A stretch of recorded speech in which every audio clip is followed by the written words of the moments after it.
Hello everyone, good evening. I am Sangeeta Suresh from Bridge to India. Welcome to an edition of RE Views, a platform where we host live, in-depth and interactive sessions on the most pertinent topic in the renewable energy sector. Joining Mr. Vinay Rustagi today, Managing Director at Bridge to India, is Mr. Ramakrishna Sataluri. He is the Chief of Products and the Marketing Division at Tata Power Solar, and this vertical includes the solar pump and microgrid sector. Thank you, Mr. Ramakrishna, for being a part of this event, and also thank you to Tata for sponsoring this event and helping us bring great quality content to the audience.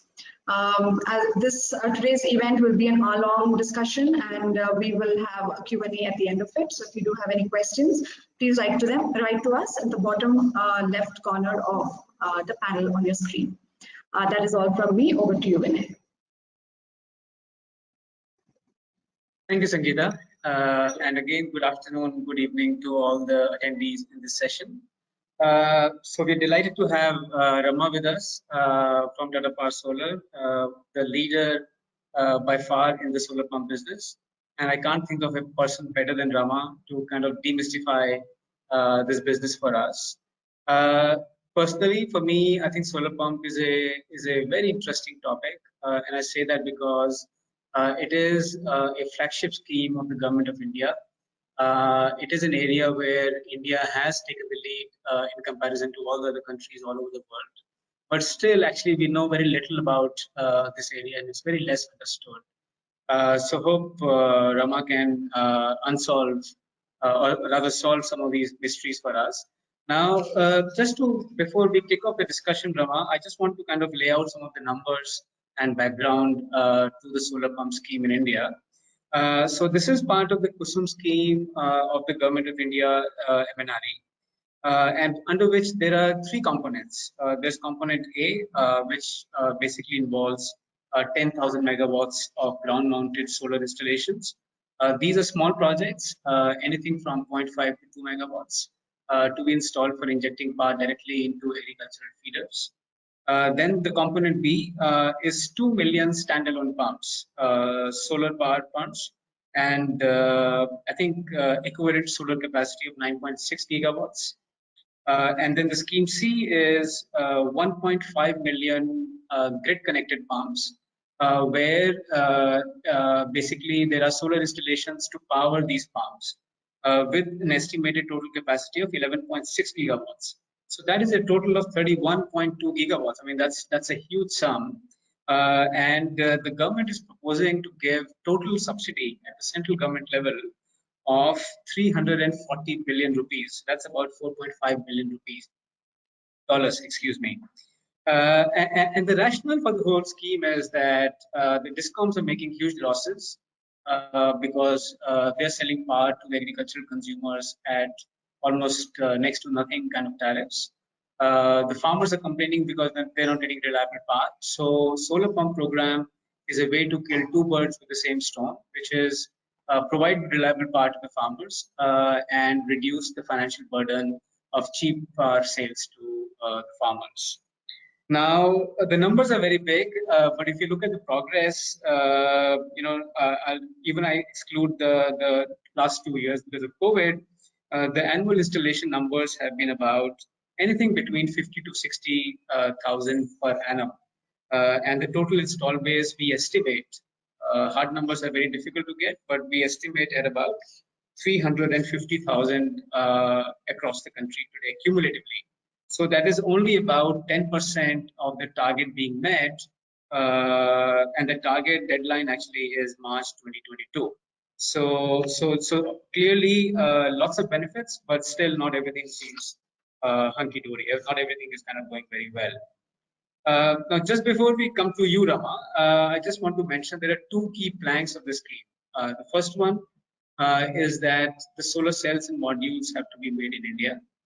And the second one is that only the module and the pump manufacturers can bid for tenders under the scheme. So these two are basically, the idea is that Make in India should benefit from such a large national flagship scheme. So with that, Rama, I think I'll come over to you and really to understand the targets are very big, the benefits are very attractive, the government is offering subsidies. So why is the market, despite all these opportunities, so slow when the government is proposing to give massive incentives? And then what is needed to boost growth in this market? Rama, over to you. Yeah, good afternoon, Vinay, and good afternoon to everyone who's watching this. Before I get into the numbers, I think the solar water pumps, I personally believe, is an exciting space. It's an exciting space because you need to look at it from the perspective that it is a confluence of two priority sectors. One is renewables and the other is agriculture. So at a macro level, it is an absolutely brilliant area to be in. And as you peel the onion, if really you got to ensure that a lot happens in this sector, there has to be a vision, a proper vision about it. And as you rightly mentioned, Kusum is an outstanding vision. I think the way it has been chalked out, it's very good. The planning is absolutely perfect, coming down to Kusum component A, component B, component C. In component C, again, you break it down to the feeder level and the individual farmer pumps level. So a lot of planning has happened. There is absolute clarity about the program. Before we talk of whether the numbers are good or bad, I think it is important to have a historical perspective of this business. Traditionally, the pumps business happened in various states independently. So you would have each state coming up with a tender with their own specifications, and then you would have a lot of participants, local participants of that state, and the numbers would be 4,000 to 5,000 in a state at best, all players put together. So the quality of installations would differ from place to place because each state had their own specifications and each state had their own players. In the last 2 years, I think Government of India has done a very good job in picking up all the learnings from various states and then created a central pool and realized that having a well-stated quality standard is of paramount importance. And therefore, they started the process by laying down quality standards for every aspect of it, be it on the pumps, the structures, the controllers, the installation process. So you have the quality standards laid down. And then instead of having all independent tenders at each of the states, the specifications were further fine-tuned, and then there is a central tender that got released, so that it ensured that the quality standards are well maintained, the specifications are well done, and the participants, as you said, were either manufacturers of modules or of pumps or of controllers. They further added an aspect to it where you have strong system integrators who wanted to take part in the tender. They could have a JV with one of these manufacturers and still take part. So technically, the thought process has been that it covers every possible good player in the Kusum scheme. So the planning is absolutely perfect. So the numbers, honestly, the amount of impact COVID had is unbelievable, because just when we got everything right, we got the tender of the blocks, when state governments were very excited. States which hitherto did 5,000 is now talking about 50,000. Now that's the level of thinking that the states are also having. That's the kind of budgetary planning that states have been doing. But that's when COVID hit us, and we sort of it slowed down. But yet, despite COVID, the kind of volumes that we still do on a monthly basis are quite high compared to what they were about a couple of years ago. I think we are very well placed at this point of time. And if I have to draw an analogy, I think it's a flight which is on the runway right now. Okay, Rama. So do you want to give us a sense of the numbers that Tata Power has been doing in the business? And how do you expect these numbers to grow over the next few years? See, about a couple of years ago, our installation base was about under 10,000 pumps. Okay, less than 10,000. And as I speak to you right now, we are around 50,000 pumps. So you can see in the last 2 years itself, that's been the growth that we've had in our organization. Similar are the numbers for the industry as well. I'm not sure if the industry grew as much as we did, but yes, the industry also overall did fairly well. Right. Okay. Now, as I mentioned, there are three components to the scheme, A, B, and C, all ultimately having the same objective, which is to provide reliable power to the farmers and to reduce the risk losses. But we've seen that some states tend to prefer component A versus B, some states prefer component B versus A, etc. The example I can think of is particularly, I would say, Andhra Pradesh, which came out with a large 6.4 gigawatt agricultural power tender.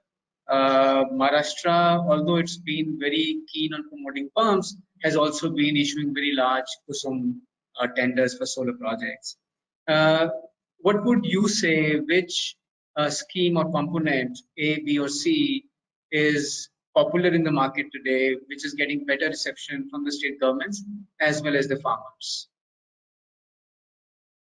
Okay, pardon me for getting back into history again, but India right now has about 3.1 crores of pumps working in the market, out of which 2.2 crores are running on grid, and about roughly 90 lakh, 0.9 million, or rather 9 million running on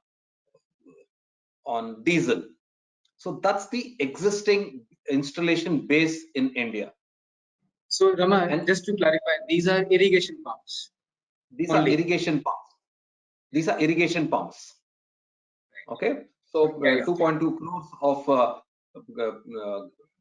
of pumps run on grid, and 90 lakhs run on diesel. And if you look at the overall solar powered pumps right now, it will be around 3 lakhs. So technically 1% of the overall base is powered by solar as of now.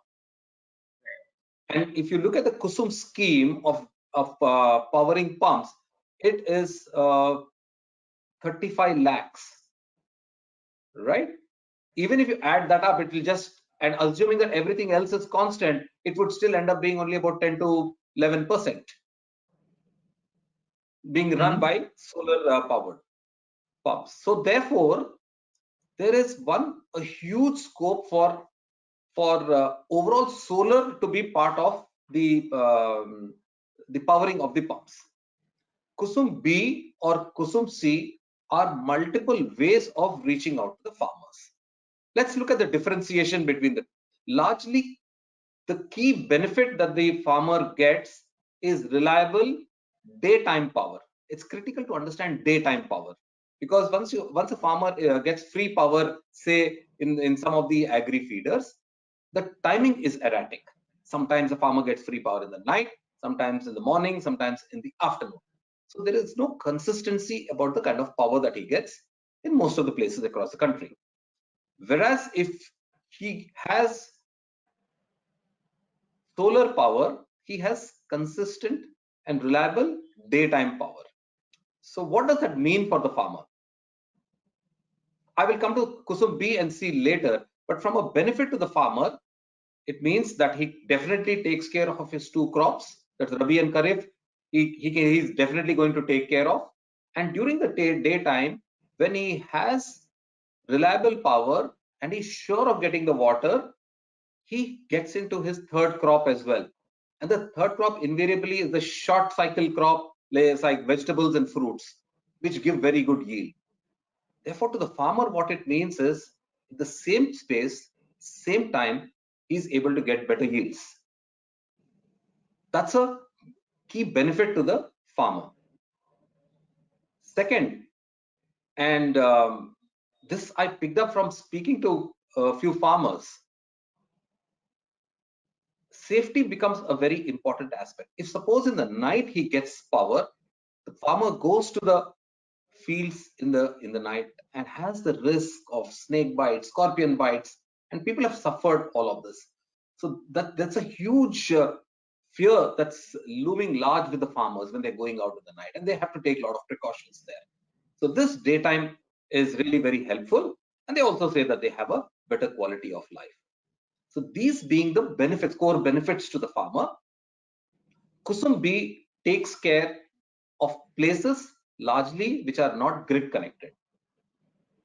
So the Kusum B kind of off-grid pumps have been very popular in the country. In fact, these are the only kind of pumps that were till now installed. When I talk of the 3 lakh pumps installed, all of them are only the off-grid. Most of it, rather 98% of them are only off-grid. Right. So as a process, we've understood that well. There have been multiple learning cycles in Kusum B, and therefore everyone has sort of mastered it. MNRE knows about it like the back of the hand. Then the tendering agency, that is EESL, knows that very well. Most of the players like us know it very well. The state nodal agencies in various states in the country, they know about this very well. The installers know about it very well. So this is a game well known to everyone, Kusum B. So therefore, it will take off much faster is what my sense is. But from a benefit standpoint, from a Kusum C, what it means, Kusum C is grid connected pump, wherein the same installation, it is also connected to the grid. So as long as the farmer uses it for his agriculture purpose, it is like it's like off grid itself. But all the excess power that gets generated, the farmer exports it to the grid, and in turn the grid pays him whatever at the rate of say 3 rupees or thereabouts per unit. So from a farmer standpoint, it is agriculture plus earning. So that's the added benefit of Kusum C, which is directly linked to the farmer, whether you have individual pumps which are grid connected. There is within Kusum C, there is another component which is the feeder level solarization. They would identify the agriculture feeder, they would solarize that completely and then give the farmer the power. As far as the farmer is concerned, his life doesn't change. But the benefit to the DISCOM here is the subsidy that would have gone in becomes zero, and there is one-time capex investment that possibly there is a payback in about 5 to 6 years time, and after that there is no subsidy. So therefore, it's a very good business model from a DISCOM standpoint. And what MNRE suggests to the various DISCOMs is that whatever would have been the subsidy component, say for the 5 to 6 years, they could just use it for repayment of loan, which NABARD or others are very happy to give.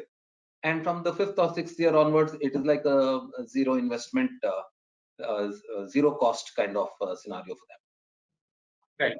And as far as farmer is concerned, his life doesn't change. Sure. So could I take that to mean that component B is the one which is kind of slightly ahead in comparison to the other components? Yes. In terms of its acceptance? Yeah, in terms of knowledge and acceptance, it's definitely ahead. Okay.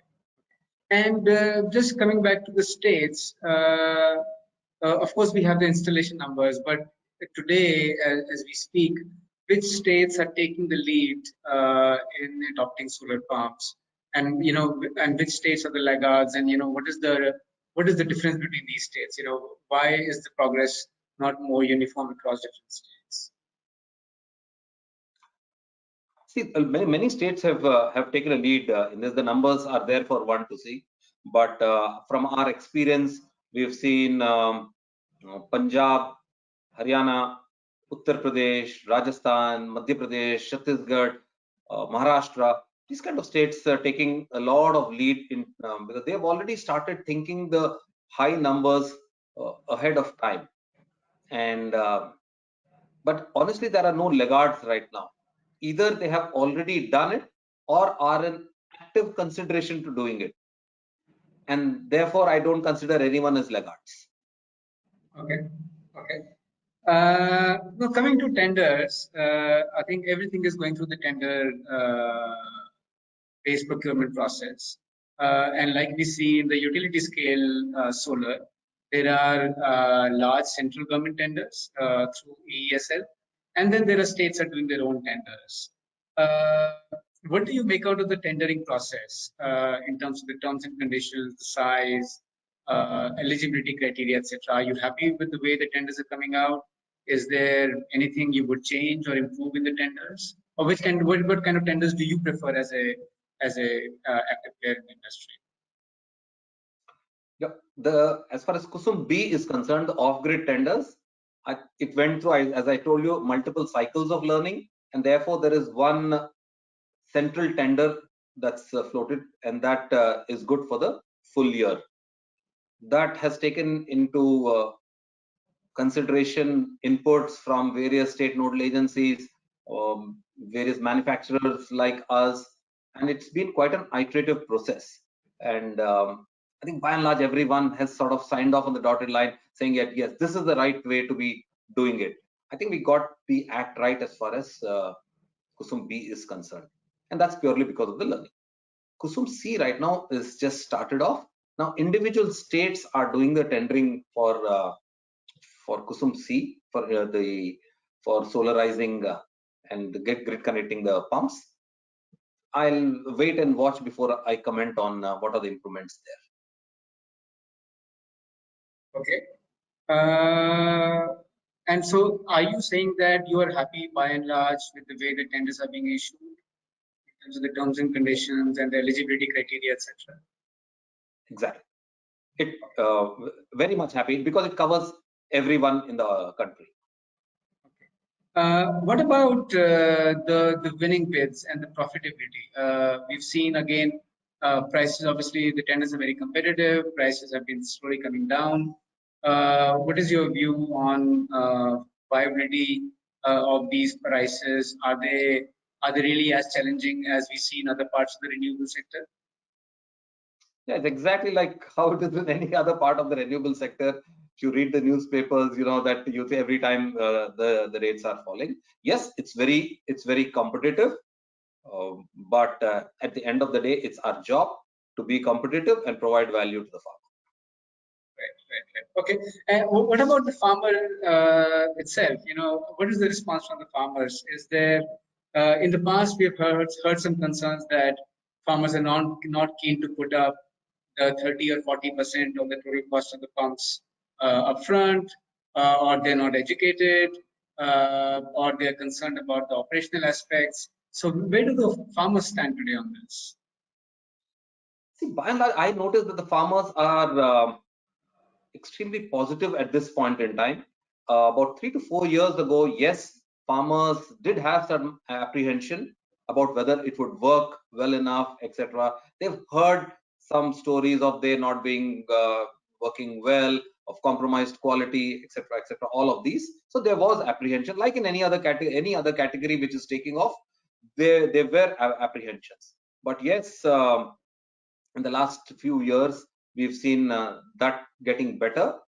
And as I spoke of the benefits of solar pump, the farmers have been seeing, and today they are far more inclined towards going in for the solar water pumps. And one of the indicators for that is the kind of registrations that the farmers have for solar water pumps is increasing by the thousands every month.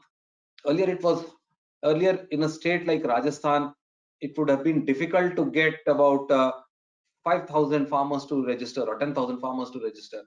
Today, I think all the states actually have done such a good job and communicated the benefits to the farmer that today you have 30, 40, 50,000 farmers registering for this. That's an indication that the farmers are for it. I know what we did was we went and met a few customers and we asked them why exactly are you going in for solar water pump. I picked up an AV. I don't know if it will be possible for me to play that. Actually, farmers spoke about benefits.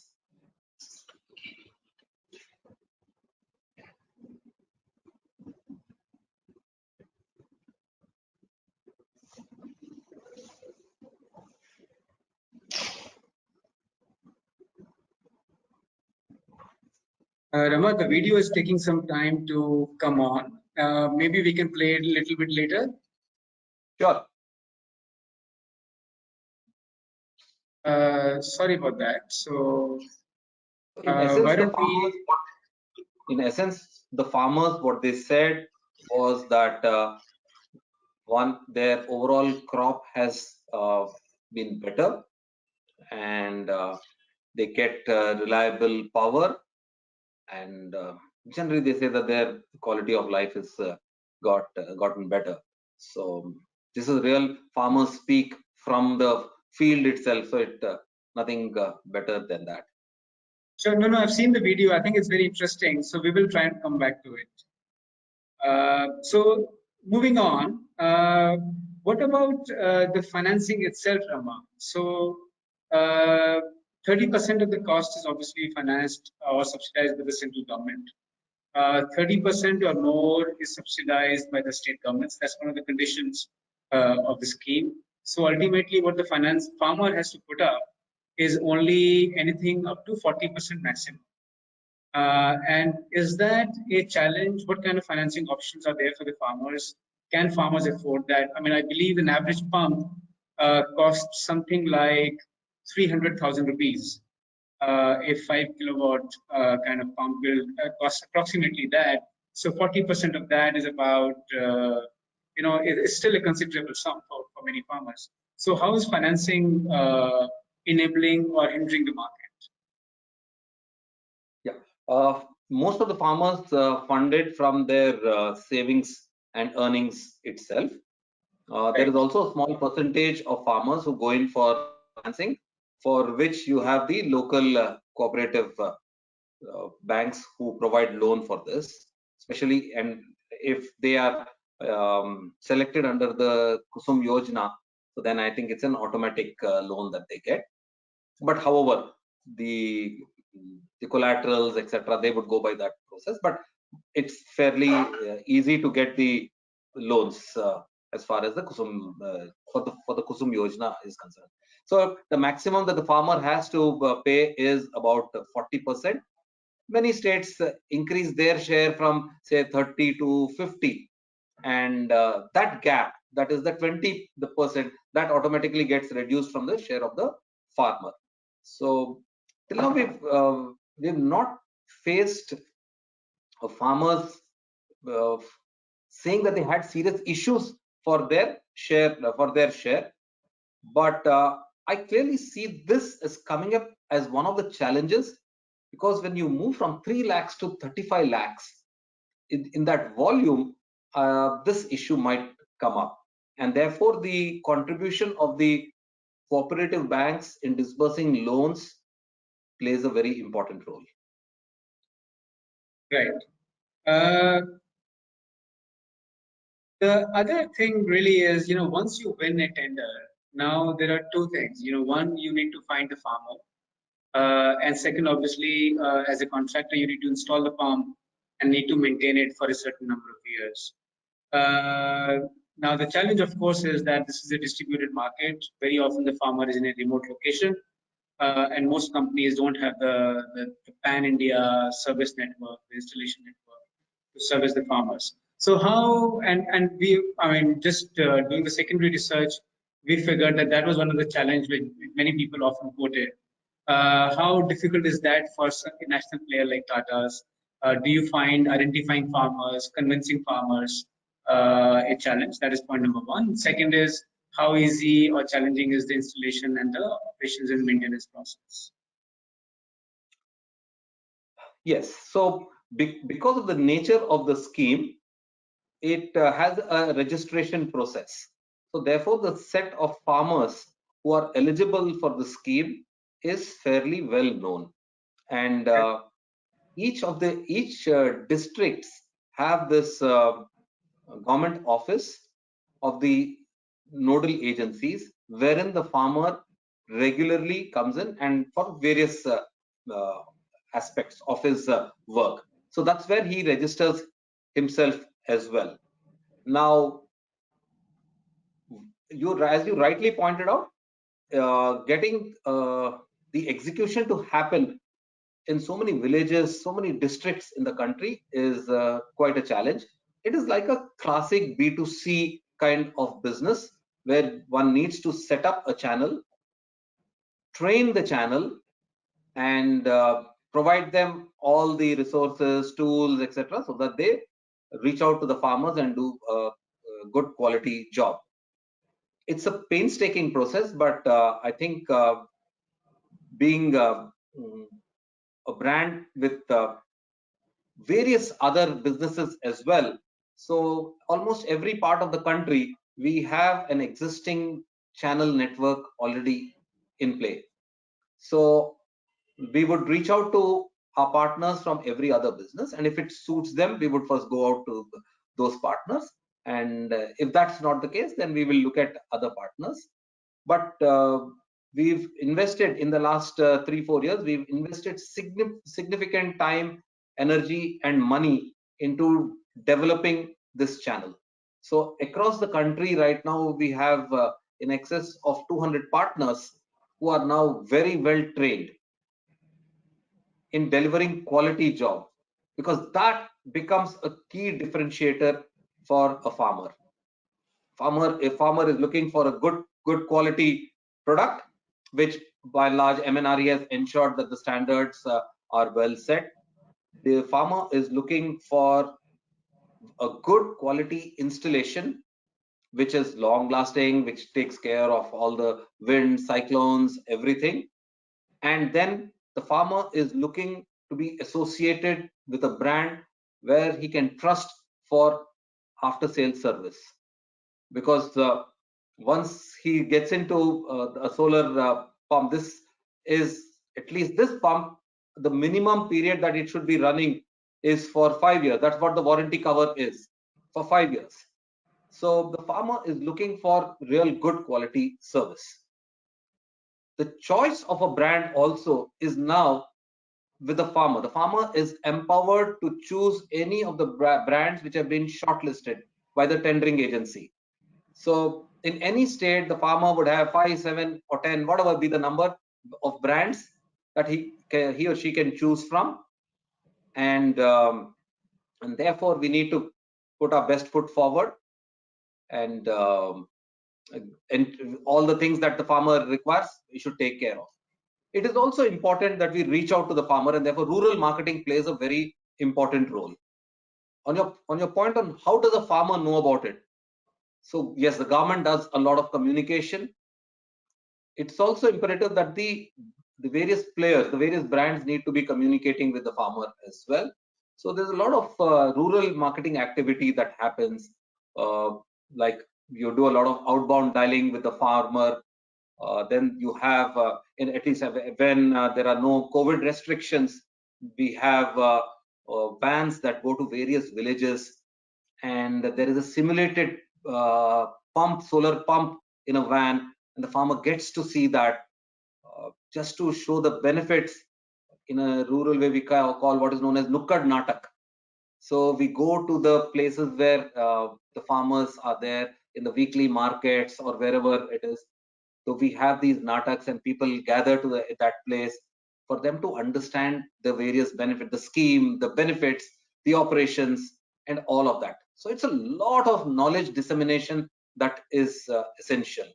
But once that is done, I think that farmer community is a very, very wonderful community out there. That segment, I really am in love with that segment, because the thinking is very simple, the requirements are very simple, and the choices are very sure and clear. So Rama, I said at the outset that, and we all know that Tata Power is the leader in this business. You clearly have a lot of strengths. You make your own modules. You have a very strong brand, nationwide distribution network. which is probably unparalleled in comparison to all the other players. What would you say is still like a major pain point for you in the business? What is it that still bothers you? You know, whether it is the tendering process, whether it is profitability aspect, because the prices are going down. Is it installation? Is it something else? We heard about this adage that time is money, and that's so very true as far as this business is concerned, because when we are working on shoestring margins, working capital, cost of working capital is very important, and therefore to get the whole cash flows right is important. While after the farmer chooses us, we supply, install, complete the documentation. It's also imperative that we get the monies also back quickly. But you know, there is when you're dealing with government, there is a process that is there, and sometimes tends to get delayed. So that's one I would, if I may say, pain area. I would like the money to come in much faster, so that our working capital cost is also lower. The other pain area would be that while we have channel partners, we have installers across the country in various villages, that we are training them, but we have attrition there as well. People move on to other places, other countries, other businesses, and therefore if there is a constant churn that happens, when there new people will be joining in. It is important that we with alacrity train the new people also, so that there is no gap or lag anywhere. So that's a challenge, because we are dealing with scale, and we are also dealing with the core of the farmer's business. So there is no scope, no chance at all for us to go wrong if you want to be a brand of choice. Right. Okay. What would be your advice, Rama, to the government? If the government asks you, we want to speed up the program, you are one of the biggest players, tell us how we can improve it. What would you offer to the government as your advice? As I said, the vision is perfect. The planning is impeccable. I still think that the execution needs some improvement. When I say execution, it is how fast we get all the farmers to register, how fast we get all the players, the agreements with the players, how this entire turnaround of the work orders from the state nodal agencies. Then from our side, how quickly we are able to service it, and how well are we going to install them, how well are we completing the documentation. So each state will have different kinds of documentation requirements. So that's an improvement that we can do, that we standardize the documents in one place, so that training becomes simple. So if that whole process of cutting short the execution time, I think that's a huge improvement that's still required. And I have this favorite way of doing business, as we call it, the WEC, that is win, execute, collect, and we break the business into multiple cycles within WEC and see how much time does each leg of the business takes. How much does win, that is, how much does your order to billing take? How much time does it take? How much time does billing to claim take? How much time does claim to collect take? So there are multiple areas within the process itself that we need to fine tune. So we are working on that. The responsibility is both on as far as the government is concerned, and players like us also. I think we need to improve it further. But I think largely the area is around raising of the budgets in the state and execution. I think these are the two areas which need to get speeded up. Okay. Looking ahead, I have to add one point here, that compliments to the government of India.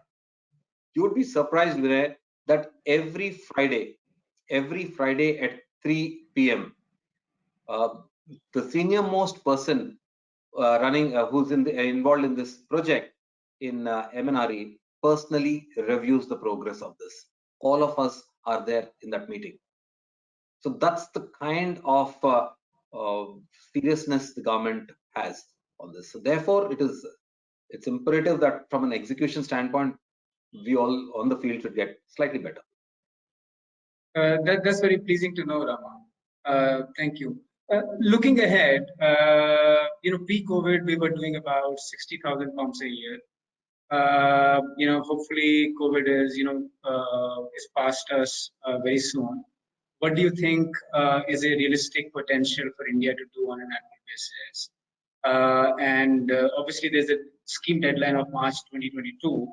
Are you hopeful that the scheme will be extended?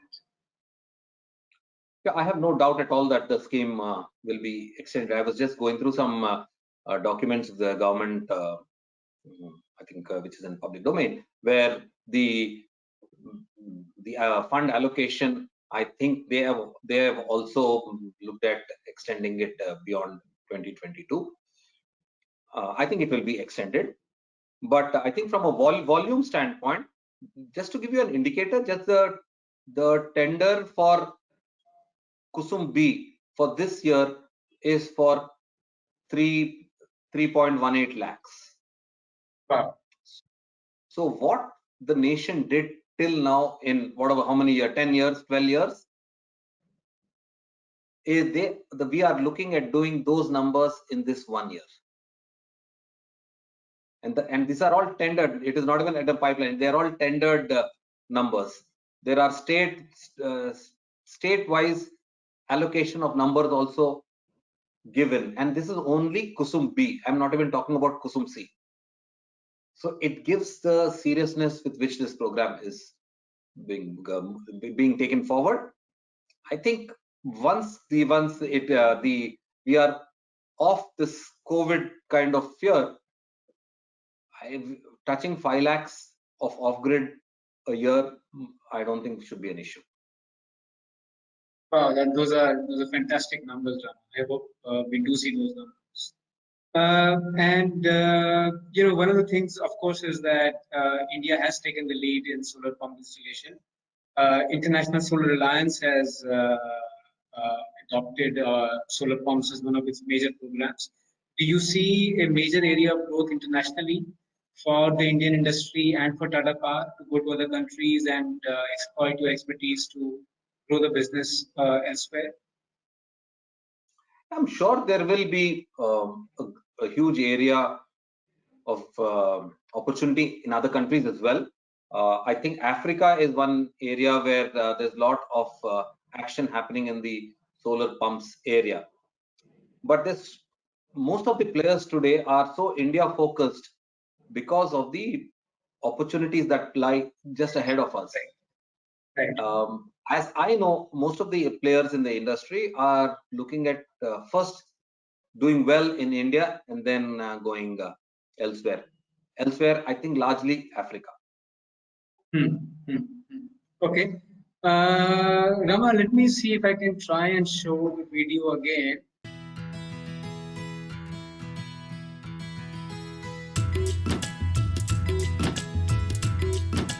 पानी का pump था ना, वो पहले बिजली का था। परेशानी होती थी बहुत ज़्यादा, क्योंकि उसमें हर टाइम बिजली उपलब्ध नहीं रहती थी।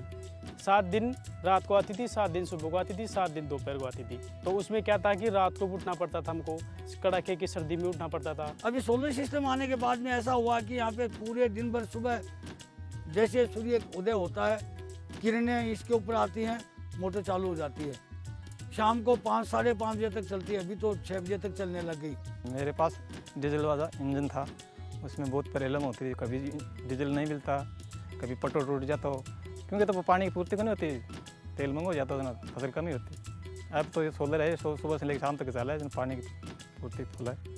सोलर लगाने के बाद में पहले इंजन से तो होता था 4 कुंटल प्रति एकड़, और अब ये लगभग 6 कुंटल के करीब होगा। कभी पंप खराब ही नहीं हुआ, अगर 3 साल में कभी भी खराब नहीं हुआ, और कभी होगा तो टोल फ्री नंबर है, उस पर हम फ़ोन करके बुला लें और 2 दिन में ठीक हो जाएगी।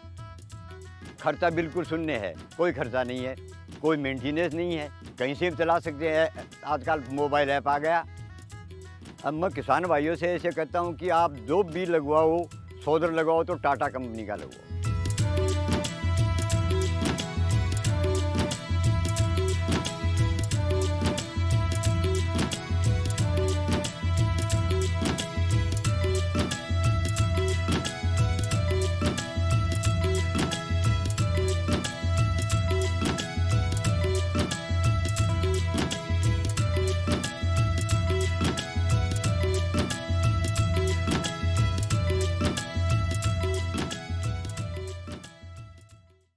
So Rama, we finally managed to play the video. Yeah, so the question was, currently the participation in tenders is restricted only to the manufacturers, who are often not the best people with the necessary reach in the field, which is what belongs to the contractors and the installers. Is that what is kind of artificially holding the market back? That's a question from one of the participants. So this is not the first time I heard of this view. People did speak about this point. Yes, we have manufacturers of pumps, modules, as well as controllers. That was what was there in the previous year. But in the present tender, all system integrators who are strong system integrators, if they have a JV with any of the manufacturers, and there are so many of the pump manufacturers, they can participate in this tender. And I know of many who participated. The new tender has a total of 86 people who participated. That's a huge number. That's gone up from the 20s of last year. So a lot of people have participated. Did everyone participate? I don't know. I think the answer is no. A lot of people have participated, but for whatever reason, now this is the call of Government of India. These are the prerequisites. Now, for whatever reason, if anyone is not part of this tender, many of them reach out to the winning bidders to be part of this entire process in some form or fashion. But I think anyone who's associated with this business somehow gets connected. That's what I have learned in this process. Okay, we have a lot of questions, Rama, so I think we'll try and take 3 or 4 more. So one of the questions is about, there is a 5-year warranty period in these tenders, and the installers will presumably do their best to service these pumps and make sure they're performing well. But what happens after 5 years? Do we have any data points, any experience from the industry? Do these pumps, is the operation and maintenance of these pumps, is that a smooth affair, or are there often problems on the ground? It's a good point, and we don't have enough of data points in terms of what happens after 5 years. But all the pumps have users have AMC offering post 5 years. So it's like any of our refrigerator. What do we do of a refrigerator after a warranty period? So either we get into an AMC with someone, or we pick up some local service guy to do it. So most of the pump users also have a similar behavior. But yes, there are AMC offerings for beyond 5 years as well. In fact, the tender also suggests, if we wish to, we can quote the AMC offerings for 6 to 11 years during the tender itself. Right. Okay. So I think this is an interesting question. I didn't think about this. So we are talking mainly about the off-grid pumps, the Kusum P scheme. What happens if the farmer doesn't need the power or the water, from at that point in time? Is there a storage component in the scheme? Can the farmer save the power which is generated, or anything like that? Presently, no. As far as the offering is concerned, storage is not part of the tender. Right.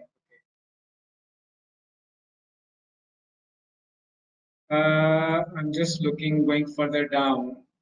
The questions, let me just see what are the things we've not covered.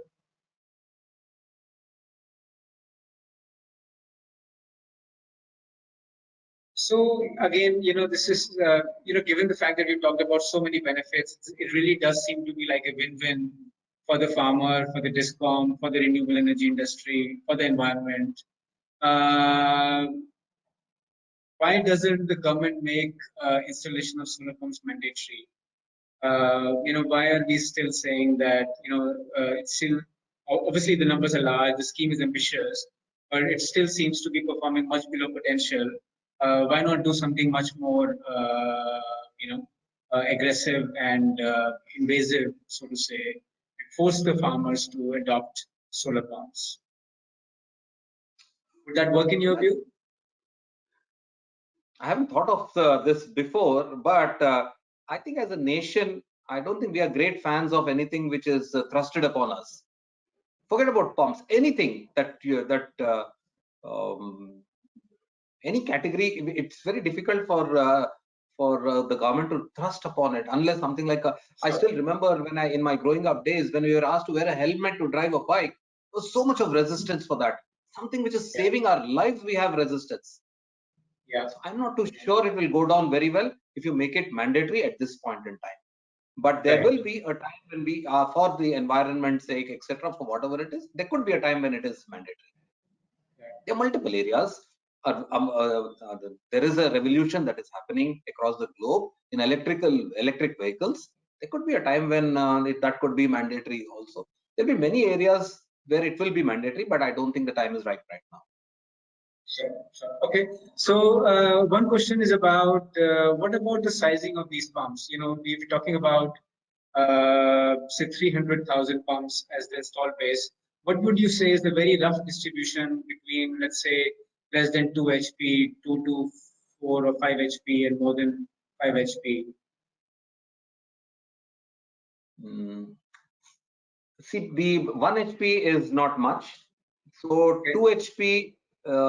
2 HP in my take could be around 15%, 12 to 15%, because it has. Rama, we have lost you there. We can't hear you, Rama. You hear me? Yeah. So 3 and 5. Yeah, we can hear you. Yeah, 3 and 5 in my view will be say about 50 to 60%. 15% will be say 2 HP. And the balance 25%, 25 to 30% will be 7.5 and 10 HP. Okay. Now, the next question, this is a concern that we hear very often with solar pumps, which is what is the effect of solar pumps on groundwater levels?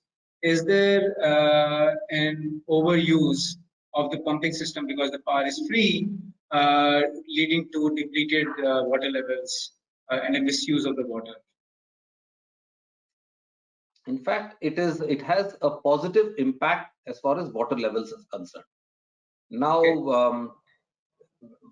Look at say component C, where you would export excess power to the grid, right? We did some research and we found that on an average, a farmer requires the pump to be working for about 2.5 to 3, in some areas 3.5 hours, right, in a day. When he was in that peak agriculture activity. Now, when the behavior that we also found is when there is free power given to the farmer, so there is a tendency to keep the pump on because you don't know when the power is going to hit you. Sometimes it's in the night, sometimes it's in the morning, sometimes it is in the afternoon. However, if you have a grid connected pump, you would use exactly for the 2.5 to 3 hours that you require. And the rest, since you there is a motivation for you, there's an incentive for you to send the power to the grid for you to earn money, you would not use the pump at that time. And therefore, it could reduce your usage by about 2.5 hours a day. And that will have a positive bearing on the water tables. That's a very good answer, Rama. I'm very glad to hear that because that's one of the criticisms which is often labeled at solar pumps. So I think with that, we are coming to the end. We will end the session now, Rama.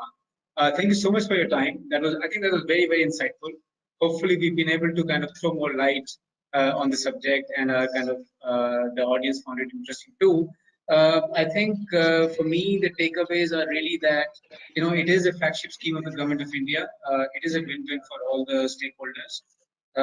If some of the aspects like funding at the state government level, execution of tenders, procurement process, etc., can be made a little bit more, let's say, expedient, more efficient, then I think this program can really take off.